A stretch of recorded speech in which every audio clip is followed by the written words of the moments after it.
बिस्मिल्लाहिर्रहमानिर्रहीम, अस्सलाम वालेकुम जी। आज 22 मई 2025 दिन जुमेरात का है। सुप्रीम कोर्ट ऑफ पाकिस्तान में इस वक्त मौजूद हैं।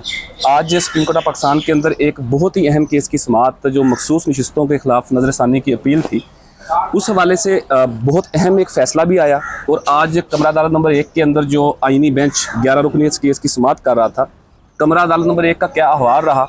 सहाफ़ी कोर्ट रिपोर्टर फैसल अब्बास साहब हमारे साथ मौजूद हैं। फैसल भाई शुक्रिया। बहुत शुक्रिया। फैसल भाई, एक तो ये बताइएगा कि आज जो 3 दरख्वास्तें खारिज की गई हैं और एक दरख्वास्त मंजूर की गई है, ये दरख्वास्तें थी क्या, और कौन सी 3 खारिज की गई और कौन सी एक मंजूर की गई?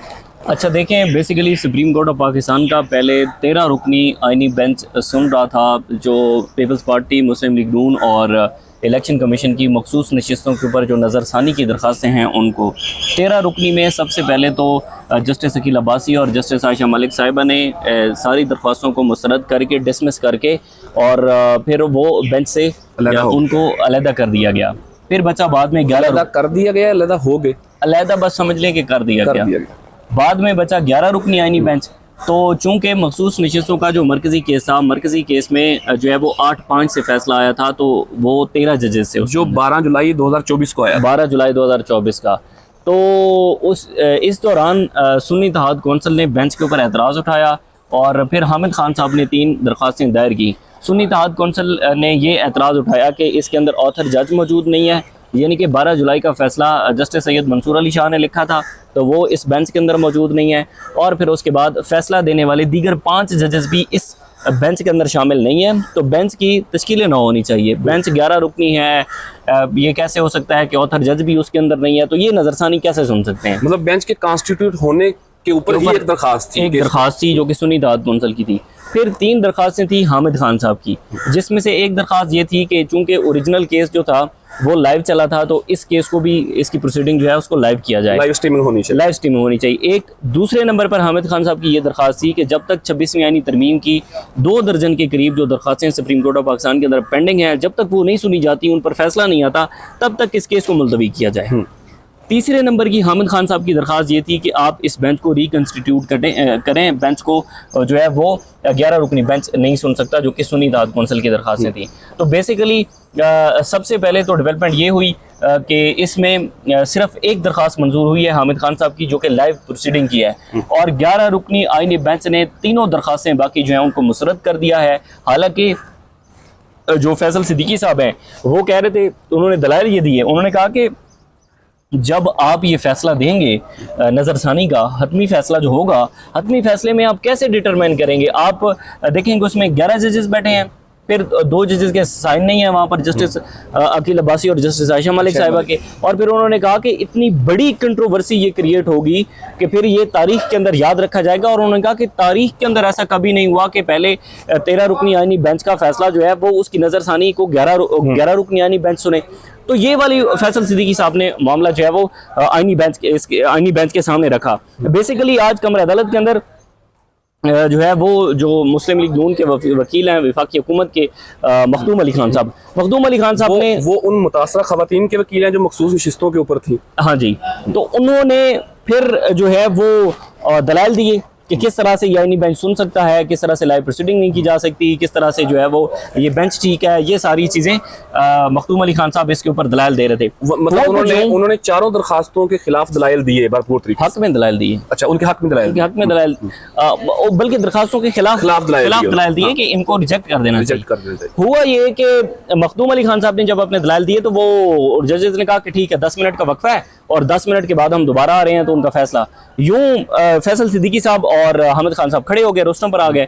फैसल सिद्दीकी साहब ने कहा कि इसके रिबटल के अंदर हम कुछ दलाइल देना चाहते हैं, जवाब देना चाहते हैं। तो जो जस्टिस अमीनुद्दीन खान साहब ने कहा कि क्या कह रहे हैं आप, कौन से आपने इसके ऊपर रिबटल के अंदर जवाब देना है? तो यूं बड़ा बहस और तकरार हुई। उन्होंने कहा कि ऐसा कैसे हो सकता है कि वो मखदूम अली खान साहब चीज़ें जो बता के जा रहे हैं उनके जवाब के अंदर हमने दलाइल देने हैं। बहरहाल बेंच ने अलाउ किया, उन्होंने फिर दलाइल दिए फैसल सिद्दीकी साहब ने, और आईनी बेंच ने उनको सुना लेकिन आईनी बेंच ने क्या सुना, आईनी बेंच ने सुनी अनसुनी कर दी और सिर्फ एक लाइव प्रोसीडिंग की दरख्वास्त मंजूर हुई है, बाकी तीनों मुस्तरद हो गई हैं। बड़ा हैरान गुन है कि किस तरह से होगा कि ये 11 रुकनी आईनी बेंच जो है वो 13 रुकनी आईनी बेंच के फैसले को जो है वो नजरसानी करेगा और ये दरख्वास्तें मुस्तरद इस करेगा। तरीके से तो फिर अगर फुल कोर्ट भी किसी केस पे फैसला देती है तो उसके ऊपर 11 रुकनी या 13 रुकनी लार्जर बेंच बनेगा और उसको सुन सकेगा वो, मतलब ये इस तरीके से प्रेसिडेंट सेट होगा। 26वीं यानी तरमीम के बाद क्या कोई अदालती रूल्स तय हुए हैं इस हवाले से? क्योंकि गुज़श्ता समाअत में भी जस्टिस खान मंदोखेल ने इसके ऊपर सवाल उठाया था कि पहले एक रूल्स था तय होने कि चाहिए। जब ये 26वीं आईनी तरमीम बनी तो उसके अंदर ये था कि आईनी बेंच के अपने रूल्स बनने थे। आईनी बेंच के अपने रूल्स के तहत जो है वो आगे केसेस रेगुलर बेंच सुनना है, आईनी बेंच ने सुनना है, कितने जजेस होंगे, नजरसानी के अंदर कितने जजेस होंगे, ये उन रूल्स ने तय करना है। लेकिन अभी तक सुप्रीम कोर्ट ऑफ पाकिस्तान के 1980 के जो रूल्स हैं उनको फॉलो किया जाता है। आईनी बेंच ने अभी तक अपने रूल्स नहीं बनाए, रूल्स तय नहीं किए। रूल्स तय नहीं किया। इसके अंदर शायद कोई कमेटी भी बनी जो कि मेरे ख्याल में जस्टिस मोहम्मद अली मज़हर और जस्टिस अतर मिल्ला की सरबराही के अंदर शायद थी, लेकिन रूल्स नहीं बने। मतलब रूल्स भी आईनी नहीं बेंच बने के अपने और रूल्स नहीं दूसरा- बने। आईनी बेंच 1980 के रूल्स को फॉलो करता है और जब तक आईनी बेंच के अपने रूल्स नहीं बने तो आईनी बेंच जो है वो 1980 के रूल्स को वायलेट करके सुन रहा है। फिर नहीं तो मतलब रूल्स भी तय नहीं हुए आईनी बेंच की और 26वीं आईनी तरमीम के खिलाफ जो दरखास्तें पेंडिंग में हैं उसको भी डिसाइड नहीं किया गया और तीनों दरखास्तें भी खारिज कर दी गई। और आप अंदाजा लगाएं कि 4 माह से पेंडिंग है जो 26वीं आईनी तरमीम की दरखास्तें, उनके ऊपर सिर्फ एक समाअत हुई है। एक समाअत के बाद 4 माह गुजर चुके हैं, अभी तक कोई दूसरी समाअत नहीं हुई। हालांकि ये प्रायोरिटी बेस पे मेरे ख्याल होना बिल्कुल चाहिए, ऐसे होना क्लैरिटी चाहिए। आ सकती है ना। हाँ। अच्छा फैसल भाई ये बताइएगा कि ये अब समाअत कब तक मुलतवी हुई है और जो अगली समाअत होगी क्या वो नाजरीन पाकिस्तानी कौम उसको लाइव देख सके? अच्छा हाँ, एक तो ये है कि अब लाइव चीज़ें होंगी और लाइव चीज़ों के अंदर जो है वो पूरी प्रोसीडिंग जब लाइव दिखाई जा रही होगी तो पूरी कौम ये देखेगी कि इन जजेस का कंडक्ट क्या है, कौन से जज सरबराह बेंच का कौन है और कौन सा जज सबसे ज़्यादा सवाल करता है। और जब तहरीक इंसाफ के वकला रोस्टम पर होते हैं तो कौन से जजेस ज़्यादा सवाल करते हैं, जब मुस्लिम लीग नून के या अटॉर्नी जनरल रोस्टम पर होते हैं तो कौन से जजेस खामोश बैठते हैं। ये सारी चीज़ें अब पूरा जो पूरी पाकिस्तानी कौम देखेगी। सोमवार तक मुलतवी हुआ है। अब बेसिकली मरकजी केस जो है उसके ऊपर चीज़ें डिस्कस होनी है कि उस पे दलाइल होंगे हाँ, सारे। बिल्कुल। अच्छा फैसल भाई एक यहाँ पर बार बार ये बात रिपीट भी हुई है लेकिन मैं चाह रहा हूँ कि आप भी जरा नाज़रीन को बताएं कि ये जो 12 जुलाई 2024 को एक तारीखी फैसला आया था मखसूस नशिस्तों के हवाले से 8-5 की रेशियो से, उसके बाद जो 2 ऑनरेबल जजेस ने इलेक्शन कमीशन अपने मुख्तसर शॉर्ट ऑर्डर के अंदर ये लिखा था कि जी आप पाबंद नहीं है अदालत के हर हुक्म मानने की, यानी कि हम PTI को ये नशिस्तें ना दें। उनमें से वही ऑनरेबल जज हैं जो इस बेंच के सरबराह भी हैं, जैसे समीरुद्दीन खान, वो भी उस 2 जज में शामिल थे जिन्होंने ये फैसला लिखा था। ये चीज़ें कैसे तय हो रही है? देखिए यही देखें ना, मेरी बात सुने, आपने बड़ा ज़बरदस्त नुक्ता उठाया है कि जब 13 रुकनी आईनी बेंच बैठता है उसके सामने इलेक्शन कमीशन का वकील आता है और इलेक्शन कमीशन के वकील में जस्टिस अकील अब्बासी और जस्टिस आयशा मलिक साहिबा से के अलावा कोई एक जज भी इलेक्शन कमीशन से वकील से ये नहीं पूछता कि भाई ये बताएं कि इलेक्शन कमीशन ने तो 12 जुलाई के फैसले पर अमल दरामद ही नहीं किया। तो किस तरह से आप नजरसानी को लेकर आए हैं? 2 जजेस जिन्होंने सवालात किए उनका आपने अंजाम देख लिया और अभी तक जस्टिस समीरुद्दीन खान जो कि सरबराह हैं और उन्होंने इलेक्शन कमीशन को लिख दिया कि जनाब कोई बाउंडिंग नहीं है इलेक्शन कमीशन के ऊपर कि वो सुप्रीम कोर्ट का फैसला माने। तो बड़ा हैरान गुन है, मतलब उन्होंने अपना माइंड तो पहले ही शो कर दिया हुआ है, तब क्या फिर उसके डिसेंडिंग नोट्स में भी उन्होंने कर दिया हुआ है, कोई शक नहीं है इसमें।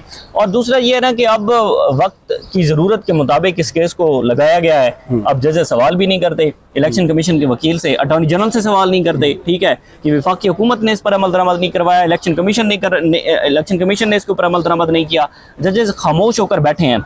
और मकसद यही है कि आगे 27वीं यानी तरमीम कोई कसर अगर अदलिया के अंदर अदलिया को फतह करने के लिए कोई कसर बाकी रह चुकी है तो उसको 27वीं यानी तरमीम पूरी करेगी। चलें अब 3 दरखास्तें जो मुस्तरद हुई हैं, एक दरखास्त जो मंजूर हुई है वो लाइव स्ट्रीमिंग की थी। अब उसमें चलें ये तो कम से कम होगा कि पूरी कौम लाइव कंडक्ट देखेगी अदालतों का और जो आला अदलिया उसका कंडक्ट भी वो देखेंगे।